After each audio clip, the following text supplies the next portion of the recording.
Bonjour Bonjour, Alice Cordier. vous allez bien? Très bien et vous? Oui, il n'a pas neigé par chez vous ce week-end? Non, mais j'ai vu qu'il avait neigé à certains endroits. Tout à fait. Alors moi, du côté de l'Alsace, ça va. Aujourd'hui, il fait beau. Néanmoins, il s'est passé cette semaine quelque chose qui nous a tous, je pense, fait froid dans le dos. Il s'est tenu à l'Assemblée nationale un événement d'une gravité sans nom et qui représente une véritable insulte à l'égard de la France. Cela concerne le député terroriste Raphaël Arnaud. Je dis terroriste à bon escient. Il appartient à une organisation ultra-violente dont l'objectif est d'agresser des gens pour leurs convictions politiques, à savoir des gens de droite. Ça s'appelle terroriser. Je n'ai aucun donc souci à assumer ce mot. Et j'espère que votre radio n'aura pas de soucis par rapport à cela. Je me Bon, demande sinon d'ailleurs on les redirigera vers vous, Alice Cordier. totalement, je n'aurais pas de souci à porter cela comme une médaille. Je me demande d'ailleurs encore ce que fait Monsieur Retailleau. Je rappelle que récemment, une jeune femme a été littéralement étranglée en bas de chez elle par un militant antifasciste. Son seul tort, être militante au Rassemblement national. Cet extrémisme et cette violence décuplée n'est possible que parce que l'État ne réagit pas. D'ailleurs, à ce propos, petit coup de gueule, la jeune fille en question, la jeune victime, avait pu filmer son agresseur dans le cadre d'une manifestation. Il a donc été identifié et pour l'instant, il ne s'est rien passé. En parallèle, les natifs qui font une très très belle action, et je tiens à le préciser, dans la basilique de Saint-Denis où ont été exposés des portraits de femmes voilées. Ils ont simplement, en aucun cas ils n'ont dégradé ces portraits, ils les ont simplement mis d'une bâche noire dessus avec un portrait de femme qui a vraiment, qui vit d'ailleurs, qui sont étendues à la basilique et qui simplement représentent peut-être un peu plus que sont les héroïnes de France.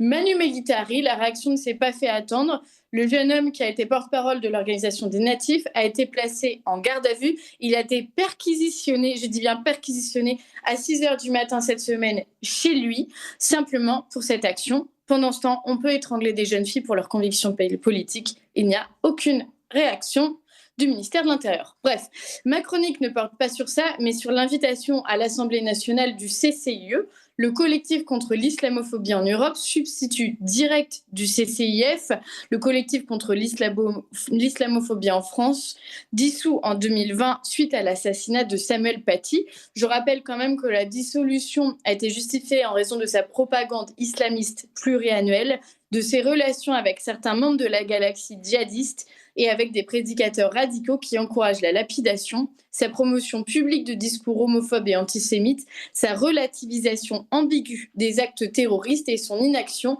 face aux commentaires sur ses réseaux sociaux de followers se réjouissant de l'assassinat de Samuel Paty et des journalistes de Charlie Hebdo.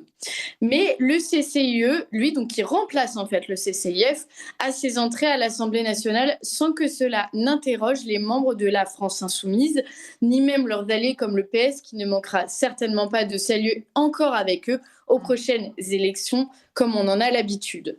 Durant l'échange entre les membres du CCIE venus expliquer à quel point la France était islamophobe, je rappelle du moins que les actes islamophobes sont les seuls actes contre une religion qui ont baissé en un an. On ne parle pas d'une petite baisse, mais d'une baisse de 30%, là où les actes anti-chrétiens et antisémites n'ont fait qu'exploser. Durant cet échange, de courageux députés ONDR ont tenté d'intervenir et de stopper cette honte. Hanan Mansouri, en première ligne, la Benjamine de l'Assemblée nationale de 24 ans, n'a pas hésité à interrompre la réunion pour rappeler que la France insoumise cherche à faire du communautarisme tout en souhaitant représenter les musulmans de France et en invitant seulement des islamistes. Elle s'est vue repoussée par un Raphaël Arnaud hystérique. En effet, c'est d'habitude lui qui interrompt les conférences des autres, donc il n'est pas habitué à cela. Yael Braun-Pivet s'est empressée de condamner l'action d'Hanan Mansouri, évidemment pas l'action du CCIE, en lui envoyant un courrier sec en expliquant qu'elle renvoie une image déplorable de l'Assemblée nationale. Mais Braun-Pivet s'empresse à la suite de dire qu'elle regrette que des députés fassent entrer dans l'Assemblée des personnes dont le discours contrevient aux valeurs de la République.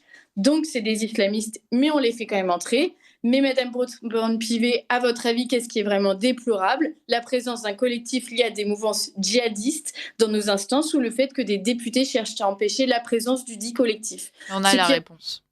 une image désastreuse de l'Assemblée ne serait peut-être pas plutôt le fait que la présidente même de l'Assemblée nationale n'a même pas cherché à interdire la présence de ce collectif? N'était-ce pas de son devoir même de protéger la diffusion de ce genre de discours? Quoi qu'il en soit, ce fut une semaine triste pour le monde des islamistes et notamment des fréristes, car malgré tous leurs efforts, les Français n'arrivent pas à accepter le voile. Il y a quelques jours déjà, le Conseil d'État a rejeté la requête du syndicat des avocats de France visant à démocratiser le port de signes distinctifs autres que la robe. En d'autres termes, cela aurait permis aux avocates voilées de plaider. Et autre chose, les Français ne sont pas en reste. Un récent sondage du CSA a rappelé que 73% des Français sont favorables à l'interdiction du voile lors des compétitions sportives. Ce n'est pas tout à fait une victoire quand même, puisque en juin, le FEMISO, donc un forum islamiste, une organisation très proche des frères musulmans, est invité au Parlement européen dans le cadre des European Young Events, l'événement de la jeunesse européenne. C'est quelque chose que dénonce Catherine Grisé. Elle a déjà fait sauter le fait qu'ils étaient invités officiellement. Néanmoins, ils sont quand même invités, là encore, par des députés d'extrême gauche. Je rappelle que c'est un organe qui travaille avec l'Open Society de George Soros, qui a reçu des subventions depuis 2012 de l'Union européenne et qui a reçu entre 2017 et 2019 280 000 euros de subventions européennes pour financer des projets contre l'islamophobie. Nous gagnons quelques mètres, mais soyons vigilants et vous pouvez en être certain. Némésis a aujourd'hui le FEMISO dans le collimateur. Merci beaucoup et très bonne semaine à vous. Merci Alice, et puis on va continuer à suivre vos enquêtes et vos actions chez Némésis. Bon courage et à la semaine prochaine.